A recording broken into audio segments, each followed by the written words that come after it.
mendidik kita supaya membuka balok ini, melihat dengan jelas hidup kita sendiri. Wah, ada balok ternyata ya, nggak ruwet dengan hidupnya sendiri, tetapi keluar melihat hidup orang lain juga pada saat kita sedang sumpek-sumpeke. Sumpek-sumpeke apa ya? Ya ruwet-ruwete lah, kuatir-kuatirnya. Nah itu, coba kita renungkan sejenak.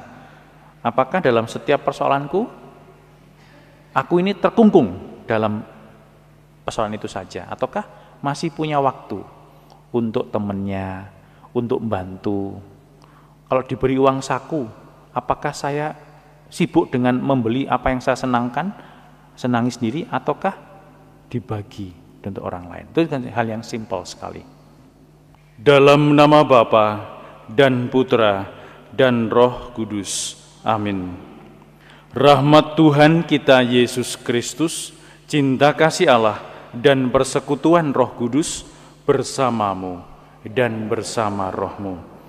Para saudara terkasih, hari ini kita diberi satu teladan iman kembali, yaitu Santo Aloysius Gonzaga, seorang yang oleh keluarganya ditentukan jadi tentara, tetapi pada usia 16 tahun dia masuk Serikat Yesus.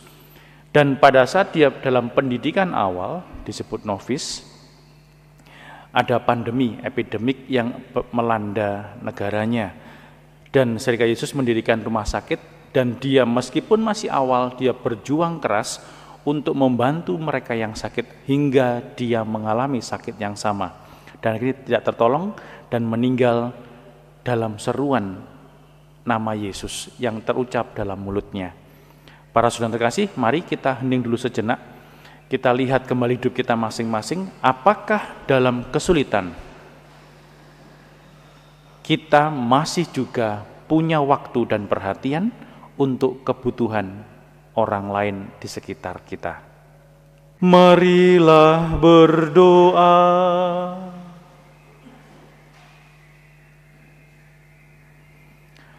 Allah Bapa sumber karunia surgawi, dalam diri Santo Aloysius Engkau memadukan kemurnian yang mengagumkan dengan semangat pertobatan. Semoga berkat jasa dan doanya kami pun dapat hidup dalam semangat tobat dan kekudusan. Demi Yesus Kristus Putramu, Tuhan dan pengantara kami, yang hidup dan bertahta bersama Dikau dalam persekutuan dengan Roh Kudus, Allah sepanjang segala masa. Amin. Para saudara terkasih, tadi malam saya pas lihat-lihat Facebook tuh, ada yang pasang status ini menarik nih.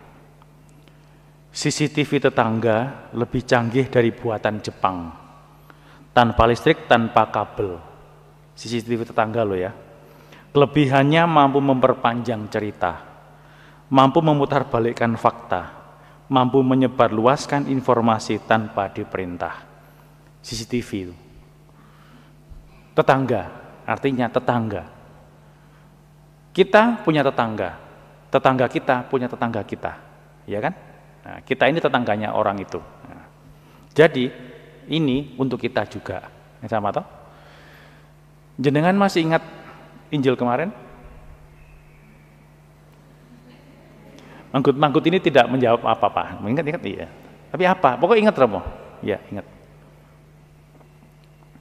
Tapi kalau Bude itu gimana ceritanya? Langsung panjang ceritanya. Tapi kalau Injil kemarin ingat, iya. Pokoknya ada Injil lah Romo kemarin tuh. Para murid waktu naik kapal ditimpa ombak besar dan mereka sangat ketakutan, khawatir hidupnya, ya toh? Nah, lalu mereka berteriak pada Yesus, "Tidak pedulika engkau?" Ditanya oleh Yesus, "Kamu tidak percaya. Kenapa kamu tidak percaya? Kenapa kamu ini demikian ketakutan?" Nah, pada saat kita takut, kita ini ditimpa banyak masalah, pasti normalnya itu kita mikir awake dhewe. Gimana gini, gimana ini. Orang lain, boro-boro punya tempat. Ketuk pintu. "Bu, mbak aku turungi." "Ruwet, aku jeruat." Pergi. Biasanya kita ini kalau lagi tenang, Sing dipikir sapa? Tonggone. Nah, orang gosip itu biasanya nganggur. Ya toh, kalau dia sibuk kerja gak sempat gosip.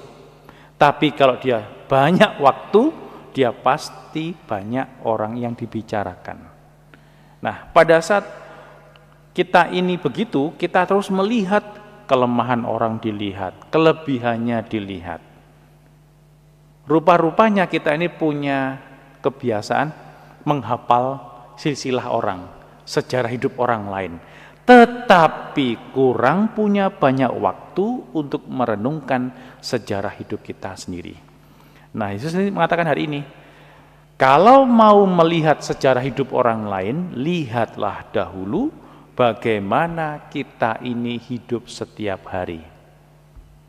Supaya nanti pada waktu kita mendapatkan banyak kesulitan, banyak persoalan dalam hidup kita, kita ini masih punya waktu dan perhatian juga untuk kesulitan orang lain. Bukan dibalik. Kalau punya banyak waktu, mikiri tonggo-tonggone iki, CCTV tadi, jadi CCTV tadi itu. Dipikir semua. Terus disebarkan tanpa diperintah. Jadi itu CCTV tetangga itu punya kelebihan, nggak usah listrik, nggak usah apa-apa, tapi cepat memperpanjang cerita, dikembangkan cerita. Lah, kalau itu dipakai untuk merenungkan hidup kita sendiri, maka setiap hari sebenarnya kita punya bahan retret. Jadi sebenarnya setiap hari kita itu punya kesempatan untuk merenung. Untuk merenung apa? Merenungkan hidup kita sendiri. Apakah kalau tadi ini, apakah aku dalam banyak kesulitanku, aku masih punya waktu untuk tidak sekedar ketakutan, tidak hanya khawatir atas hidup kita, tetapi juga punya waktu dan perhatian untuk kesulitan orang lain. Nah, kalau udah begitu, pasti ini ya, Yesus punya tempat dalam hati kita. Lalu ya nggak nganggap Yesus tidur lagi di buritan kemarin tuh. Yesus tidur enak-enak, bahkan dikatakan oleh Markus kemarin tuh dengan bantal. Tidur dengan bantal di kapal yang ombang-ambing, Yesus tidur dengan bantal, enak men tuh. Kita kan bayangan manusiawi kita. Aku udah berdoa sungguh-sungguh Tuhan, kenapa kok begini, kenapa begitu, tetapi kenapa kok Tuhan rasanya tidak mau peduli? Kenapa? Ya karena mau mendidik kita supaya membuka balok ini, melihat dengan jelas hidup kita sendiri. Wah, ada balok ternyata ya, nggak ruwet dengan hidupnya sendiri, tetapi keluar melihat hidup orang lain juga pada saat kita sedang sumpek-sumpeke. Sumpek-sumpeke apa ya? Ya ruwet-ruwete lah, kuatir-kuatirnya. Nah itu, coba kita renungkan sejenak. Apakah dalam setiap persoalanku, aku ini terkungkung dalam persoalan itu saja, ataukah masih punya waktu untuk temannya, untuk membantu? Kalau diberi uang saku, apakah saya sibuk dengan membeli apa yang saya senangi sendiri, ataukah dibagi untuk orang lain? Itu kan hal yang simpel sekali. Marilah kita berdoa.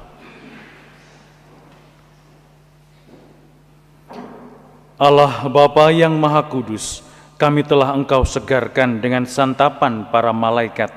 Semoga kami senantiasa bersyukur kepadamu, dan seturut teladan Santo Aloysius, kami mengabdi di Kau dengan hidup murni, sampai kami Kau persatukan dengan Engkau sendiri dalam kehidupan yang abadi. Demi Kristus Tuhan dan pengantara kami. Amin. Tuhan bersamamu dan bersama rohmu. Saudara sekalian, hidup kita hari ini, anggota keluarga kita, dimanapun mereka berada, senantiasa dibimbing, dilindungi, dan diberkati oleh Allah yang Maha Kuasa, Bapa dan Putra dan Roh Kudus. Amin. Para saudara yang terkasih, dengan demikian Ekaristi Kudus kita telah selesai. Syukur kepada Allah. Pergilah kita diutus. Amin.